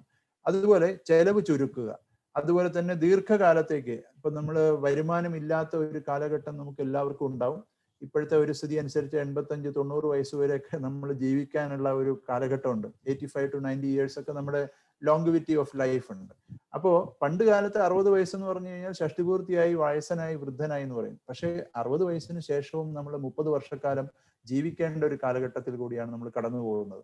അപ്പൊ അതിങ്ങനെയുള്ള കാര്യങ്ങളിൽ നമ്മൾ റിട്ടയർമെന്റ് പ്ലാൻ ഉണ്ടാക്കണം. അതുപോലെ നമ്മൾ എല്ലാ തരത്തിലുള്ള നിക്ഷേപങ്ങളെ കുറിച്ചും മനസ്സിലാക്കാനും നമുക്ക് അനുയോജ്യമായത് തിരഞ്ഞെടുക്കാനും, അല്ലാതെ നമ്മൾ ബാങ്കിൽ മാത്രം നിക്ഷേപിക്കുന്നു, ചില ആൾക്കാർ വസ്തുവിൽ മാത്രം നിക്ഷേപിക്കുന്നു. അപ്പോൾ ഒരു അസറ്റിൽ മാത്രം കോൺസെൻട്രേറ്റ് ചെയ്യുന്ന ഒരു സിറ്റുവേഷൻ ഉണ്ട്. അത് മാറി നമ്മൾ വിവിധ തരത്തിലുള്ള അസറ്റ്സിലേക്ക് നമ്മൾ പോകാനും ആ തരത്തിലുള്ള പ്ലാനിങ് നമ്മൾ ചെയ്യണം. അതുപോലെ നമ്മുടെ കുടുംബത്തിലും അങ്ങനെയുള്ള കാര്യങ്ങളെ പരിശീലിപ്പിക്കുക എന്നുള്ളത് വളരെ ഇമ്പോർട്ടൻ്റ് ആണ്. ഫാമിലിയിലും ഈ ഒരു ഫിനാൻഷ്യൽ ലിറ്ററസി ഉണ്ടാവണം. എങ്കിൽ മാത്രമേ കുടുംബത്തിന് തന്നെ ഒരു ഫിനാൻഷ്യൽ ഫ്രീഡത്തിലേക്ക് പോകാൻ സാധിക്കുകയുള്ളൂ. അങ്ങനെ നമ്മുടെ ഉത്തരവാദിത്തങ്ങൾ, നമ്മുടെ മുതിർന്നവരെ സംരക്ഷിക്കുക, ഈ വക കാര്യങ്ങൾ നമ്മുടെ ലക്ഷ്യത്തിന്റെ ഭാഗമായിട്ട് നമുക്ക് വെക്കണം. അപ്പൊ ഇതൊന്നും നമുക്ക് അച്ചീവ് ചെയ്യാൻ പറ്റാത്തതാണെന്ന് കരുതരുത്. ഇതെല്ലാം അച്ചീവബിൾ ആണ്. അപ്പോൾ അതിൽ ഏറ്റവും പ്രധാനപ്പെട്ട ഒരു കാര്യം വേണ്ടത്, നമ്മൾ മനുഷ്യന്റെ ഒരു പ്രത്യേകതയാണ് ഹോപ്പ്, ഗ്രീഡ് ആൻഡ് ഫിയർ എന്നുള്ള 3 തലങ്ങളിൽ കൂടി നമ്മൾ എപ്പോഴും കടന്നു പോകും. അതായത് നമുക്ക് പ്രതീക്ഷ വേണം. ആ പ്രതീക്ഷയാണ് നമ്മുടെ ജീവിതത്തെ മുന്നോട്ട് കൊണ്ടുപോകുന്ന ഏറ്റവും പ്രധാനപ്പെട്ട ഘടകം. അങ്ങനെ പ്രതീക്ഷയ്ക്കനുസരിച്ച് നമ്മൾ മുന്നേറിക്കൊണ്ടിരിക്കുമ്പോൾ നമുക്ക് ആർത്തി എന്നുള്ളൊരു വിഷയം വരും, ഗ്രീഡ് എന്നുള്ള കോൺസെപ്റ്റ്. ആ ഗ്രീഡിൽ കൂടി പോകുന്ന സമയത്താണ് നമുക്ക് പലതും കൈവിട്ട് പോവുകയും അങ്ങനെ വലിയ വീഴ്ചകൾ വരുന്ന സമയത്ത് നമുക്ക് ഭയം ഉണ്ടാകുകയും ചെയ്യും. അപ്പൊ ആ ഭയം നമുക്ക് തീർച്ചയായിട്ടും ഒഴിവാക്കേണ്ടതാണ്, ആർത്തിയും നമുക്ക് ഒഴിവാക്കേണ്ടതാണ്. അപ്പൊ നമുക്ക് അങ്ങനെയുള്ള ആർത്തിയെ കുറിച്ചുള്ള ചിന്തകൾ നമ്മൾ പൂർണ്ണമായിട്ടും ഒഴിവാക്കുക. അപ്പൊ മ്യൂച്വൽ ഫണ്ടിനെ കുറിച്ച് പറയുന്ന സമയത്ത് മ്യൂച്വൽ ഫണ്ട് ഇതിനെ എങ്ങനെയാണ് നമുക്ക് അനുയോജ്യമായിട്ടുള്ള ഒരു എവന്യൂ ആയിട്ട് വരുന്നത് എന്നുള്ളത് ചിന്തിക്കാം. ഇതിൽ ഏറ്റവും പ്രധാനപ്പെട്ട ഒരു കാര്യം, നമ്മൾ മലയാളത്തിൽ പറയുന്ന പോലെ പലതുള്ളി പെരുവെള്ളം എന്ന് പറയും. അതായത് ചെറിയ ചെറിയ നിക്ഷേപങ്ങളെ നമ്മൾ സ്വരൂപിച്ചുകൊണ്ട് ആ സ്വരൂപിക്കുന്ന ഫണ്ടിനെ ഒരു ഫണ്ട് മാനേജർ കൃത്യമായിട്ടുള്ള ഒരു പ്ലാനിങ്ങോടുകൂടി വിവിധ തരത്തിലുള്ള അസറ്റ്സിലേക്ക്, ആസ്തികളിലേക്ക് നിക്ഷേപിക്കുന്ന ഒരു പ്രക്രിയ. ആ ആസ്തിയുടെ വളർച്ച നമ്മൾ തിരിച്ച് ഈ ഫണ്ടിലേക്ക് വരികയും ആ ഫണ്ട് തിരിച്ച് നിക്ഷേപകന് കൊടുക്കുന്നു. നമ്മൾ സ്വരൂപിക്കുന്നു, അതിനെ വിവിധ ആസ്തികളിലേക്ക് ഈ ഫണ്ട് തിരിച്ച് റിട്ടേൺസ് ആയിട്ട് ഇൻവെസ്റ്റർക്ക് കൊടുക്കുന്നു. ഇതാണ് അതിന്റെ സൈക്കിൾ. അപ്പൊ ഇതെങ്ങനെ ചെയ്യുന്നു മ്യൂച്വൽ ഫണ്ട് എന്ന് വെച്ച് കഴിഞ്ഞാൽ ഏറ്റവും പ്രധാനപ്പെട്ട കാര്യം ഡൈവേഴ്സിഫിക്കേഷൻ എന്നുള്ളതാണ്. അപ്പോൾ പലപ്പോഴും പല മ്യൂച്വൽ ഫണ്ട് വിവിധ തരത്തിലുള്ള പ്രോഡക്റ്റുകളായിട്ട് വരുന്നുണ്ടെങ്കിലും പൊതുവേ ഉള്ള അതിൻ്റെ ഒരു രീതി എന്ന് പറഞ്ഞു കഴിഞ്ഞാൽ ഒറ്റ ഒരു ഷെയറിലോ അല്ലെങ്കിൽ വേറൊരു ആസ്തിയിലോ മാത്രം നിക്ഷേപിക്കാതെ വിവിധ തരത്തിലുള്ള ഒരു സെക്ടറിലാണെങ്കിൽ പോലും അതിൽ തന്നെയുള്ള വിവിധ തരത്തിലുള്ള കമ്പനികളിൽ നിക്ഷേപിക്കുന്നു. അതുപോലെ തന്നെ നമുക്ക് എപ്പോൾ വേണമെങ്കിലും അതിൽ കൺവീനിയന്റ് ആയിട്ട് ഇൻവെസ്റ്റ് ചെയ്യാനായിട്ട് സാധിക്കുന്നു. വളരെ ചെറിയ എമൗണ്ടിൽ നമുക്ക് ഇൻവെസ്റ്റ് ചെയ്യാനായിട്ട് സാധിക്കുന്നു. അപ്പോൾ ഫണ്ട് മാനേജർ വളരെ വലിയ എമൗണ്ട് കൈകാര്യം ചെയ്യുന്നുണ്ടെങ്കിലും അസറ്റ് അണ്ടർ മാനേജ്മെന്റ് എന്ന് പറയുമ്പോൾ അവർ കൈകാര്യം ചെയ്യുന്ന ഫണ്ട് വളരെ വലുതാണെങ്കിൽ പോലും അവർ നമ്മളെ സംബന്ധിച്ചിടത്തോളം ചെറിയ നിക്ഷേപം കൊണ്ട് ഈ കാര്യം സാധിക്കുന്നു. പിന്നെ ഉള്ളത്, നമുക്ക് ഈ റിസ്ക് അഡ്ജസ്റ്റ് ചെയ്തിട്ടുള്ള റിട്ടേൺസിന്റെ പൊട്ടൻഷ്യൽ നമുക്ക് വളരെ കൂടുതലാണ്. അപ്പൊ നമ്മൾ ഈ ഓരോന്നിൽ നിക്ഷേപിക്കുന്ന സമയത്ത് നമുക്ക് വളരെയധികം റിസ്കുകൾ ഉണ്ടാവും. അപ്പൊ അതിനെ തരണം ചെയ്തുകൊണ്ട് എങ്ങനെയാണ് ചെയ്യാൻ അതിനെ റിട്ടേൺസ് കൊടുക്കേണ്ടതെന്നുള്ളതിന്റെ ആസൂത്രണങ്ങൾ ചെയ്യുന്നുണ്ട്, ഫണ്ട് മാനേജർ ചെയ്യുന്നുണ്ട്. പിന്നെ നമുക്ക് എപ്പോൾ വേണമെങ്കിലും എൻട്രി ചെയ്യാനും അതുപോലെ തന്നെ അത് ലിക്വിഡേറ്റ് ചെയ്യുക എന്ന് വെച്ച് കഴിഞ്ഞാൽ തിരിച്ച് പൈസയായിട്ട് പിൻവലിക്കാൻ വേണ്ടിയിട്ടുള്ള സംവിധാനങ്ങൾ മ്യൂച്വൽ ഫണ്ടിൽ വളരെയധികം ഉണ്ട്. അതുപോലെ ടാക്സിന്റെ അഡ്വാൻറ്റേജസ് ഉണ്ട്. പിന്നെ കൂടാതെ ഞാൻ ആദ്യം പറഞ്ഞ പോലെ ഇതിനെക്കുറിച്ച് പ്രൊഫഷണലായിട്ട് നമുക്ക് അതിനെക്കുറിച്ച് കൂടുതൽ അറിയില്ലെങ്കിൽ പോലും നമ്മൾ അതിനെ ഒരു പ്രൊഫഷണൽ ടീമിനെ ഏൽപ്പിക്കുന്നു. അപ്പൊ വളരെ ചെറിയ രീതിയിൽ നമുക്ക് തുടങ്ങാൻ സാധിക്കും. നമ്മുടെ നിക്ഷേപം ഏതെങ്കിലും ഒരു നിക്ഷേപത്തിൽ കൊണ്ടുപോയി വളരെയധികം ഇട്ടിട്ട് നമ്മുടെ പൈസ പോകുന്നതിന് പകരം, ഇപ്പൊ ഞാൻ കഴിഞ്ഞ ദിവസം പത്രത്തിൽ വായിക്കുകയുണ്ടായി, തമിഴ്നാട്ടില് പിന്നെ കോഴിമുട്ട വിതരണം ചെയ്യുന്ന ഒരു പദ്ധതി ഉണ്ട് അത്രേ. അത് ഇത്രയോ രൂപ കൊടുത്തു കഴിഞ്ഞാൽ എല്ലാ ആഴ്ചയിലും ഇത്ര കോഴിമുട്ട വെച്ചിട്ട് നമുക്ക് കിട്ടും അത്രേ. അപ്പൊ അതിലെ ആൾക്കാർ വീഴുകയാണ്. അപ്പൊ ഇങ്ങനെ അതിന്ന് ലക്ഷങ്ങൾ പിരിച്ചിട്ട് ആ ആൾക്കാരെ കാണാനില്ല. അപ്പോൾ ഒരു പ്രത്യേകമായ യാതൊരു തരത്തിലുള്ള റെഗുലേഷനും ഇല്ലാതെ ഒരു അൺപ്രൊഫഷണൽ ആയിട്ട് ഒരു വാഗ്ദാനം അവർ കൊടുക്കുകയാണ്. അത് അവര് ബിസിനസ്സിൽ എന്ന് പറഞ്ഞു കഴിഞ്ഞാൽ ആ ബിസിനസ്സിൽ നിന്ന് ആ കോഴിയുടെ ബിസിനസ്സിൽ നിന്ന് എങ്ങനെയാണ് ഇത്രയും വരുമാനം അവർക്ക് ഉണ്ടാകുന്നതെന്നൊക്കെയുള്ള വലിയ ചോദ്യചിഹ്നമാണ്. അപ്പൊ 5 രൂപയ്ക്ക് കിട്ടേണ്ടത് 2.5 രൂപയ്ക്ക് അവർ കൊടുക്കുന്നു എന്നൊക്കെയാണ് കണക്ക് വഴി ഞാൻ കണ്ടത്. അപ്പൊ 5 രൂപയ്ക്ക് വിലയുള്ള ഒരു കോഴിമുട്ട എങ്ങനെയാണ് 2 രൂപയ്ക്ക് കൊടുക്കുന്നത്? അപ്പൊ ഇതൊക്കെ വളരെ അൺപ്രൊഫഷണൽ ആയിട്ടുള്ള മെത്തേഡ്. പക്ഷെ മ്യൂച്വൽ ഫണ്ട് എന്ന് പറയുന്നത് വളരെ റെഗുലേറ്റഡ് ആണ്. അതിന് നിയന്ത്രിക്കാനായിട്ടുള്ള സംവിധാനങ്ങളുണ്ട്. അതിൽ പ്രവർത്തിക്കുന്ന മ്യൂച്വൽ ഫണ്ട് കമ്പനികളിൽ പ്രൊഫഷണൽ ആയിട്ടുള്ള മാനേജ്മെന്റ് ഉണ്ടാവും. ഇനി നമ്മുടെ മൂലധന വിപണിയിലേക്ക് വരുന്ന സമയത്ത് പ്രധാനമായിട്ട് 2 തരത്തിലുള്ള വിപണിയാണ് ഉള്ളത്. ഒന്ന് പ്രാഥമിക വിപണി എന്ന് പറയും. അപ്പൊ അതിൽ നമ്മൾ ഈ അടുത്ത കാലത്ത് നമ്മൾ പത്രത്തിൽ കൂടിയൊക്കെ വായിച്ചിട്ടുണ്ടാവും, ധാരാളം ഓൺലൈൻ മേഖലയിൽ വന്നിട്ടുള്ള പുതിയ കമ്പനികളൊക്കെ ഇന്ന് ആദ്യമായിട്ട് നമുക്ക് അവരെ കുറിച്ച് അറിയാം, അവർ നന്നായിട്ട് പ്രവർത്തിക്കുന്നുണ്ട് എന്നൊക്കെ നമുക്കറിയാം. പക്ഷെ അവർ ആദ്യമായിട്ടാണ് പബ്ലിക്കിന് അവരുടെ ഓഹരികൾ കൊടുക്കുന്നത്. അപ്പൊ ആ പബ്ലിക്കിന് ഓഹരികൾ കൊടുക്കുന്ന ഒരു അവസ്ഥയിലേക്ക് ഈ സ്റ്റോക്ക് എക്സ്ചേഞ്ചുകൾ വഴി അവർ ഓഫർ ചെയ്യുമ്പോഴാണ് അതിന് പ്രൈമറി മാർക്കറ്റ് അല്ലെങ്കിൽ ഇനീഷ്യൽ പബ്ലിക് ഓഫർ എന്ന് പറയുന്നത്. അപ്പൊ നമുക്ക് അറിയാവുന്ന അല്ലെങ്കിൽ അവരുടെ പ്രവർത്തനത്തെ കുറിച്ചുള്ള അവരുടെ കാര്യങ്ങൾ പഠനം നടത്തിയിട്ട് നമുക്ക് അവരുടെ ഓഹരികൾ വാങ്ങാനായിട്ട് പബ്ലിക്കിന് അവസരം കിട്ടുന്നു. അപ്പൊ അതൊരു ബുക്ക് ബിൽഡിംഗ് പ്രോസസ് പറഞ്ഞിട്ടുള്ള സാങ്കേതികമായ രീതിയിൽ ഘോഷിക്കുന്നതിനനുസരിച്ച് എല്ലാവർക്കും കിട്ടിക്കൊള്ളുന്നില്ല. അതിൻ്റെതായ രീതി എന്ന സമയത്താണ് സ്റ്റോക്ക് എക്സ്ചേഞ്ചുകളുടെ പ്രവർത്തനം വരുന്നത്. ആ സ്റ്റോക്ക് എക്സ്ചേഞ്ചുകൾ വരുന്നതോട് കൂടിയിട്ട് നമ്മുടെ ഈ ഷെയറുകളോ അല്ലെങ്കിൽ ആ കമ്പനിയുടെ ഓഹരികളോ സ്റ്റോക്ക് എക്സ്ചേഞ്ചിൽ ലിസ്റ്റ് ചെയ്ത് കഴിഞ്ഞാൽ പിന്നെ മാർക്കറ്റിന്റെ അല്ലെങ്കിൽ വിപണിയുടെ നിയന്ത്രണത്തിലേക്ക് വിട്ടുകൊടുക്കുകയാണ്. അപ്പൊ രാവിലെ മുതൽ വൈകുന്നേരം വരെ പലരും നിങ്ങൾ കണ്ടിട്ടുണ്ടാവും, ഓഹരി വിപണിയിൽ രാവിലെ മുതൽ വൈകുന്നേരം വരെ ട്രേഡ് ചെയ്യുന്ന ആൾക്കാരെ കുറിച്ച് കേട്ടിട്ടുണ്ട്. അവരെന്താ ചെയ്യുന്നത്? അവരൊരു പ്രൈസ് ഡിസ്കവറി എന്ന് പറയും. അതായത് ഒരു വിലയെ നമ്മൾ കണ്ടെത്തുകയാണ് ചെയ്യുന്നത്. അതിൽ എക്സ്പേർട്സ് ഉണ്ടാവും, അതിൽ നേരത്തെ വാങ്ങിച്ച ആൾക്കാരുണ്ടാവും, ചെറുകിട നിക്ഷേപകരുണ്ടാവും, പിന്നെ ഈ പറഞ്ഞ മ്യൂച്വൽ ഫണ്ട്സ്, ഇൻഷുറൻസ് കമ്പനികൾ, പിന്നെ ഫോറിൻ ഇൻവെസ്റ്റേഴ്സ്, ഇവരെല്ലാവരും കൂടെ ചേർന്നിട്ട് ഈ കമ്പനിയെ വിലയിരുത്തുകയാണ്. രാവിലെ മുതൽ വൈകുന്നേരം വരെ വിലയിരുത്തി വാങ്ങണോ വിൽക്കണോ എന്നുള്ളത്. അവസാനം നമുക്ക് എൻഡ് ഓഫ് ദി ഡേ ഒരു പ്രൈസ് കിട്ടും.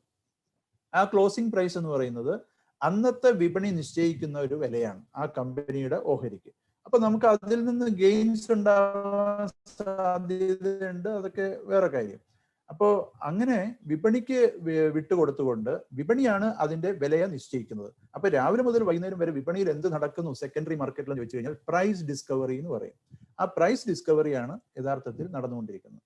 അപ്പൊ ഈ വക കാര്യങ്ങളിലേക്ക് നമുക്ക് കടക്കണമെന്നുണ്ടെങ്കിൽ ഒരു സാധാരണ നിക്ഷേപകന് വേണ്ടിയിട്ട് പറയാണ്, അല്ലെങ്കിൽ പുതിയ നിക്ഷേപകർ ഈ യോഗത്തിലുണ്ടെങ്കിൽ അവർ ആദ്യം ചെയ്യേണ്ടത് ഒരു ഡിമാറ്റ് അക്കൗണ്ട് CDSLന്റെ കീഴിൽ തുടങ്ങണം. CDSന്റെ ഇപ്പോൾ എക്സ് ട്രേഡിൽ പറഞ്ഞു കഴിഞ്ഞാൽ അവർ വേണ്ട സംവിധാനങ്ങൾ ചെയ്യും.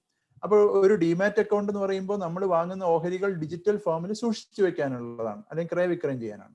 രണ്ടാമത് ട്രേഡ് ചെയ്യാൻ വേണ്ടിയിട്ടുള്ള ഒരു സംവിധാനം ഉണ്ട്, അതിന് ട്രേഡിംഗ് അക്കൗണ്ട് എന്ന് പറയും. മൂന്നാമത്തത് നമുക്കൊരു ബാങ്ക് അക്കൗണ്ടും കൂടെ ഇതിൽ ലിങ്ക് ചെയ്യണം. അങ്ങനെ 3 അക്കൗണ്ടുകൾ ലിങ്ക് ചെയ്യുന്നതോട് കൂടിയിട്ട് നമ്മൾ ഇതിന് ഈ നിക്ഷേപത്തിലേക്ക് കടന്നു വരാൻ വേണ്ടിയിട്ടുള്ള ഒരു പ്രാഥമികമായിട്ടുള്ള ഒരു യോഗ്യത നേടുക.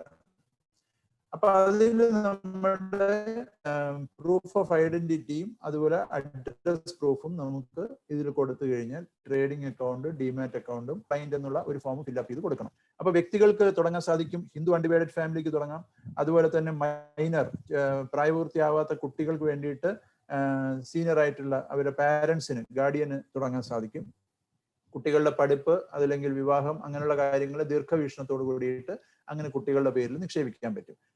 നോൺ റെസിഡന്റ് ഇന്ത്യൻസ്, അതുപോലെ തന്നെ കോർപ്പറേറ്റ്, ഇപ്പൊ കമ്പനികൾ അവരുടെ ലാഭത്തിന്റെ ഒരു വിഹിതം വേണമെങ്കിൽ ഈ ഓഹരി വിപണിയിലേക്ക് നിക്ഷേപിക്കാം, അല്ലെങ്കിൽ കടപ്പത്രങ്ങൾ വാങ്ങാം, മ്യൂച്വൽ ഫണ്ടുകളിലൊക്കെ നിക്ഷേപിക്കാൻ പറ്റും. അതുപോലെ ട്രസ്റ്റ് ആൻഡ് സൊസൈറ്റീസ്, അപ്പോൾ ചാരിറ്റി ചെയ്യുന്ന പല ഓർഗനൈസേഷൻസ് ഉണ്ട്. അപ്പൊ അവർക്ക് ഡൊണേഷൻ വഴിയാണ് അവരുടെ വരുമാനം. പക്ഷെ ഒരുപക്ഷെ അവർക്ക് 3 വർഷം കഴിഞ്ഞിട്ടോ 5 വർഷം കഴിഞ്ഞിട്ടോ ആയിരിക്കാം ഒരു സ്കൂൾ ബിൽഡിംഗ് കെട്ടുന്ന, അല്ലെങ്കിൽ ഒരു ഹോസ്പിറ്റൽ കെട്ടുകയാണ്. അതിനുള്ള ഒരു മണി, ഒരു വെൽത്ത് ക്രിയേറ്റ് ചെയ്യാൻ വേണ്ടിയിട്ട് ചാരിറ്റബിൾ ട്രസ്റ്റുകൾ ധാരാളമായിട്ട് ഇന്ന് CDSLന്റെ അക്കൗണ്ട് തുടങ്ങിയും ട്രേഡിംഗ് അക്കൗണ്ട് ഒക്കെ തുടങ്ങിയിട്ട് ഓഹരി വിപണിയിൽ നിക്ഷേപിക്കുന്നുണ്ട്. അതുപോലെ ബാങ്കുകളും ഡൊമസ്റ്റിക് ഇൻസ്റ്റിറ്റ്യൂഷണൽ ഇൻവെസ്റ്റേഴ്സ് അല്ലെങ്കിൽ മ്യൂച്വൽ ഫണ്ട്, ഇൻഷുറൻസ് കമ്പനികൾ പോലെയുള്ളത്, പിന്നെ ഫോറിൻ ഇൻവെസ്റ്റേഴ്സ്, പോർട്ട്ഫോളിയോ ഇൻവെസ്റ്റേഴ്സ് ഉണ്ട്. അപ്പൊ ഈ വക ആൾക്കാർക്കാണ് അക്കൗണ്ടുകൾ തുടങ്ങാൻ സാധിക്കുക. ഇനി CDSL കൊടുക്കുന്ന ഒരു പ്രത്യേകമായ ഒരു സേവനം നമ്മൾ അറിഞ്ഞിരിക്കേണ്ടതുണ്ട്. കാരണം ഒരു നിക്ഷേപകനെ സംബന്ധിച്ചിടത്തോളം ട്രാൻസ്പെറൻസി വളരെ ഇമ്പോർട്ടന്റ് ആണ്. നമ്മുടെ നിക്ഷേപം എവിടെ എത്തി, അതിന്റെ ഇന്നത്തെ മൂല്യം എന്താണ്, ഏതിലൊക്കെയാണ് നിക്ഷേപിച്ചതെന്ന് അറിയണമെങ്കിൽ അത് കാണാൻ വേണ്ടിയിട്ടുള്ള ഒരു വ്യൂ ചെയ്യാനായിട്ടൊക്കെ ഉള്ളൊരു ഫെസിലിറ്റി ഉണ്ട്. അതിനാണ് EC എന്ന് പറയും. ECS എന്ന് പറയുന്ന സമയത്ത് അത് ട്രാൻസ്ഫർ ചെയ്യാം, വേറൊരു അക്കൗണ്ടിലേക്ക് ട്രാൻസ്ഫർ ചെയ്യാൻ സാധിക്കും. അപ്പൊ നമ്മുടെ കൈവശമുള്ള ആസ്തിയെ നമുക്ക് നമ്മുടെ അതർ അക്കൗണ്ടിലേക്കോ അല്ലെങ്കിൽ നമുക്ക് വേറൊരു അക്കൗണ്ടിലേക്കോ ട്രാൻസ്ഫർ ചെയ്യാനായിട്ട് സാധിക്കുന്നതിന് ECS എന്ന് പറഞ്ഞിട്ടുള്ള ഒരു ഫെസിലിറ്റി ഉണ്ട്. അതുപോലെ നമ്മുടെ ഓഹരികളിൽ നിന്ന് ലോൺ എടുക്കാനായിട്ട് സാധിക്കും. ഇപ്പൊ നമ്മളൊരു 10 ലക്ഷം രൂപ ഓഹരികളിൽ നിക്ഷേപിച്ചു. അപ്പൊ നമുക്ക് പെട്ടെന്ന് ഒരു ആവശ്യം വരുന്ന സമയത്ത് അതിന് ലോൺ തരുന്ന NBFCകൾ ഉണ്ട്. ആ NBFCകൾ വഴി നമുക്ക് ലോൺ എടുക്കാൻ സാധിക്കും. അപ്പോൾ അതുപോലെ നേരത്തെ പറഞ്ഞ മ്യൂച്വൽ ഫണ്ട്സിൽ പിന്നെ എക്സ്ചേഞ്ച് ട്രേഡഡ് ഫണ്ട് എന്ന് പറയും. നമ്മൾ സൂചിക, സെൻസെക്സ് അല്ലെങ്കിൽ നിഫ്റ്റി എന്നൊക്കെ പറയാറുണ്ട്. അപ്പൊ സൂചിക എന്ന് പറയുന്ന സമയത്ത് നമ്മുടെ വിപണിയുടെ സൂചികയാണ്. നമ്മൾ കമ്പനികൾ, പ്രമുഖ ഇന്ത്യയിലെ ഏറ്റവും പ്രധാനപ്പെട്ട 30 കമ്പനികളുണ്ട്. അപ്പൊ നമുക്ക് ഇൻഡിവിജ്വൽ ആയിട്ടുള്ള സ്റ്റോക്കിൽ ഇൻവെസ്റ്റ് ചെയ്യാതെ വേണമെങ്കിൽ നമ്മുടെ സൂചികയിൽ ഇൻവെസ്റ്റ് ചെയ്യുന്നു. ഇപ്പൊ സെൻസെക്സ് ഒക്കെ ഏറ്റവും ഹൈയിൽ നിൽക്കുകയാണ്. അപ്പൊ നമ്മൾ 100 രൂപയ്ക്ക് 79 തുടങ്ങിയ ഒരു സൂചികയാണ് ഇന്ന് 52,000 മുകളിലേക്ക് എത്തിയിട്ടുള്ളത്. അതുപോലെ നിഫ്റ്റി ആണെങ്കിലും അതെ. അപ്പോൾ അങ്ങനെ വരുന്ന സമയത്ത് നമ്മൾ ഇന്ത്യയുടെ മൊത്തത്തിലുള്ള എക്കണോമിയിൽ നിക്ഷേപിക്കുന്നു എന്നുള്ള സങ്കല്പത്തിൽ അതിലെ ഏറ്റവും പ്രധാനപ്പെട്ട കമ്പനികൾ, അവിടെ ഈ പറഞ്ഞ ഡൈവേഴ്സിഫിക്കേഷനും സെക്ടറുകളിൽ ഇൻവെസ്റ്റ്മെന്റും ഒക്കെ വരുന്നു. അതും നമുക്ക് ഈ ഡിമാറ്റിൽ കൂടി ETF ചെയ്യാം. അതുപോലെ ഗോൾഡിൽ നിക്ഷേപിക്കണമെങ്കിൽ ഗോൾഡ് ETF ഉണ്ട്, അതിലും നമുക്ക് നിക്ഷേപിക്കാനായിട്ട് സാധിക്കും. അപ്പൊ നമ്മളിവിടെ മനസ്സിലാക്കേണ്ട വേറൊരു സങ്കല്പം എന്താണെന്ന് വെച്ച് കഴിഞ്ഞാൽ, നമുക്ക് ഇവിടെ അസറ്റ് അലോക്കേഷൻ, നമ്മൾ വിവിധ ആസ്തികളിലേക്ക് നിക്ഷേപിക്കണം എന്നുള്ളത് വളരെ ഇമ്പോർട്ടന്റ് ആണ്. അപ്പൊ സ്വർണത്തിൽ നിക്ഷേപിക്കുന്നു, ഓഹരികൾ നിക്ഷേപിക്കുന്നു, ബോണ്ടുകളിൽ, സേവിങ്സ് അക്കൗണ്ട്, ഇൻഷുറൻസ്, അതുപോലെ റിയൽ എസ്റ്റേറ്റ്. ഇതിൽ ബ്രോഡായിട്ട് 2 കാര്യങ്ങളാണ്. ഒന്ന് ഫിനാൻഷ്യൽ അസറ്റ്സും മറ്റേത് റിയൽ അസറ്റ്സും. അപ്പൊ നമ്മൾ ഒരു your eggs in one basket എന്നുള്ളത് തെറ്റാണ്. അപ്പൊ ഡിഫറെന്റ് ബാസ്ക്കറ്റ് നമ്മുടെ വിവിധ സെക്ടറുകളിൽ, വിവിധ ആസ്തികളിലായിട്ട് നമ്മൾ നിക്ഷേപിക്കുമ്പോൾ നമുക്ക് നമ്മുടെ നഷ്ടസാധ്യത നമുക്ക് കുറയ്ക്കാൻ സാധിക്കുന്നു. അപ്പൊ ഇത് നമ്മുടെ ഫിനാൻഷ്യൽ സക്സസിന് വളരെ ഇമ്പോർട്ടൻ്റ് ആയിട്ടുള്ള ഒരു പോയിന്റ് ആണ്.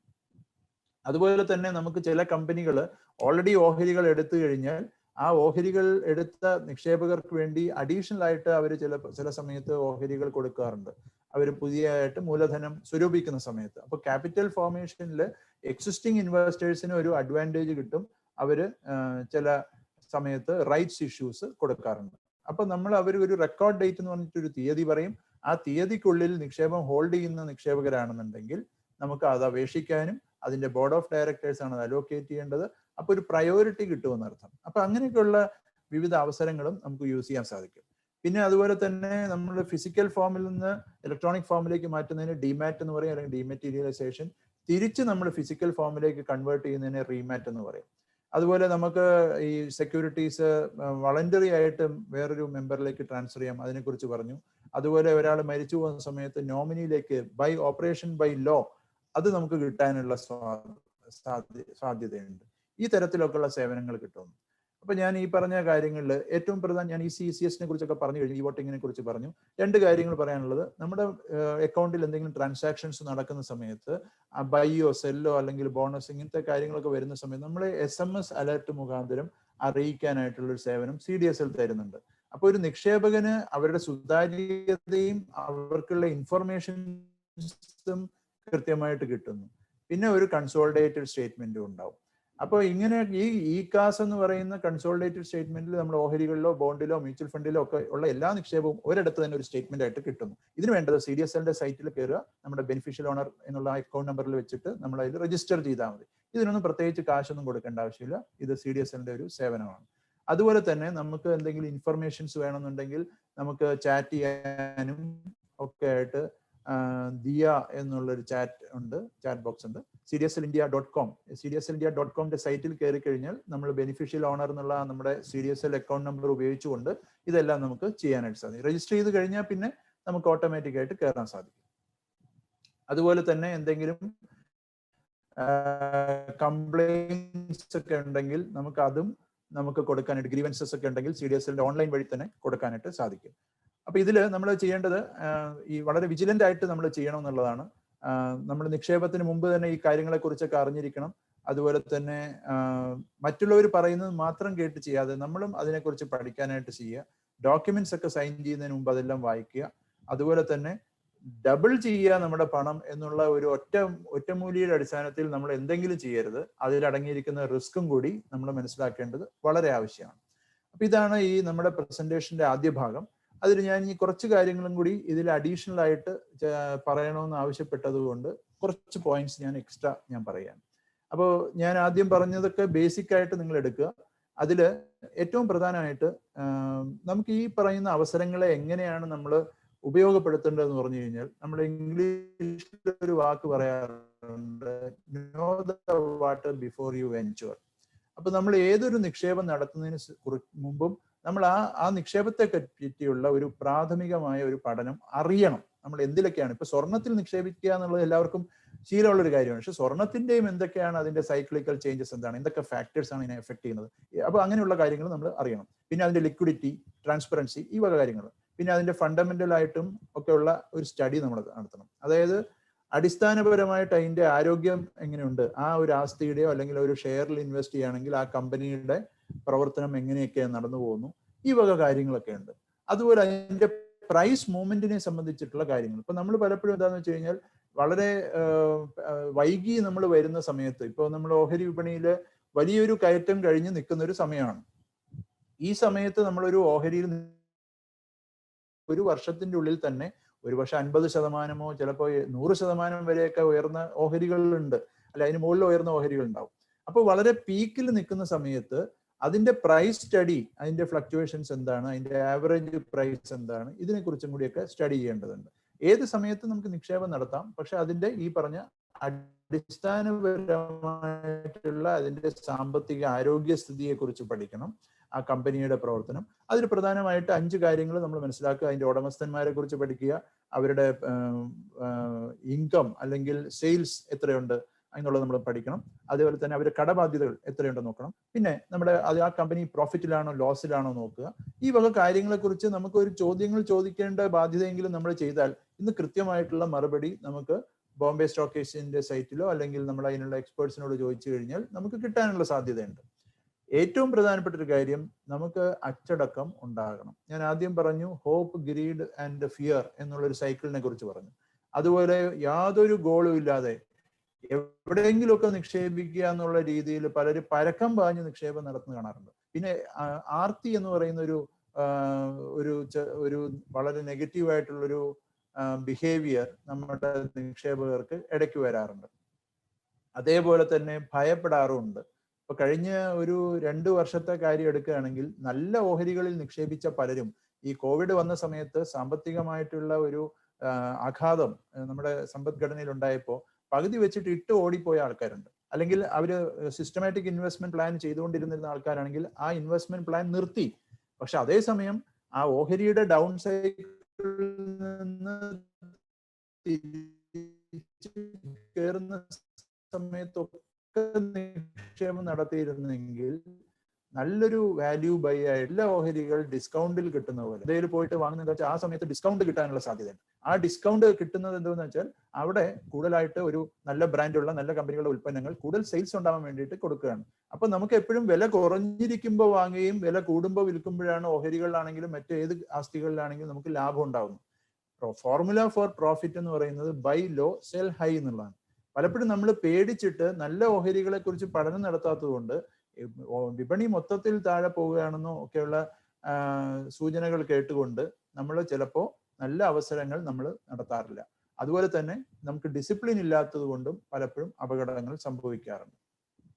ഇനി വേറൊരു കാര്യം നമുക്ക് ചോദിക്കാറുള്ളത്, ഇപ്പോ വിപണി വളരെയധികം കയറി നിൽക്കുന്ന ഒരു സമയമാണ്. ആ സമയത്ത് നമുക്ക് എൻട്രി ചെയ്യാൻ പറ്റുമോ, ഇപ്പൊ ഇൻവെസ്റ്റ് ചെയ്യാൻ പറ്റിയ സമയമാണോ എന്നൊക്കെ പലരും ചോദിക്കാറുണ്ട്.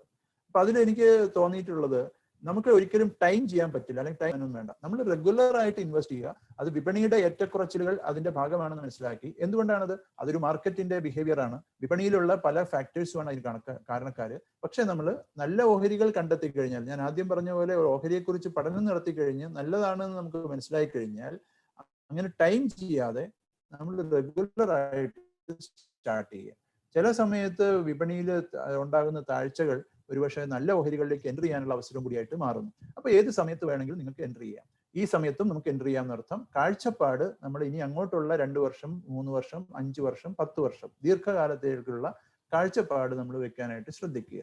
രണ്ടാമത്തത്, നമ്മുടെ ഗ്രോത്ത് സ്റ്റോറി ഉണ്ട്. ഇന്ത്യയുടെ ഗ്രോത്ത് സ്റ്റോറിയെ കുറിച്ചൊരു വിശ്വാസം നമുക്കൊരു നിക്ഷേപകന് വളരെ ആവശ്യമാണ്.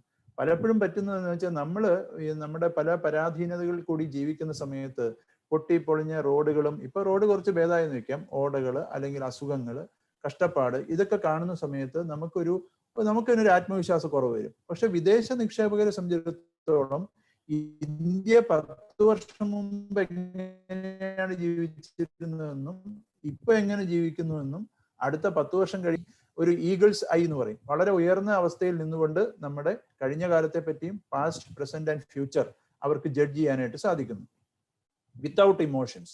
അപ്പോൾ അവിടെയുള്ള ആ ഗ്രോത്ത് സ്റ്റോറി അവർക്ക് മനസ്സിലാവുന്നു, നമുക്ക് മനസ്സിലാവുന്നില്ല. പക്ഷെ നമ്മൾ മനസ്സിലാക്കേണ്ടത്, ഇന്ത്യ 2030 ആവുന്ന സമയത്ത് വേൾഡിൽ തന്നെയുള്ള ഏറ്റവും വലിയൊരു സാമ്പത്തിക ശക്തിയായിട്ട് മാറും എന്നാണ് മിക്കവാറും എല്ലാ വിദഗ്ധരും പ്രതീക്ഷിക്കുന്നത്. അപ്പൊ ഇതോടൊപ്പം തന്നെ നമ്മൾ ചിന്തിക്കേണ്ട വേറൊരു കാര്യം, ഈ നോയ്സസ് ആൻഡ് റൂമേഴ്സ് എന്ന് പറയും.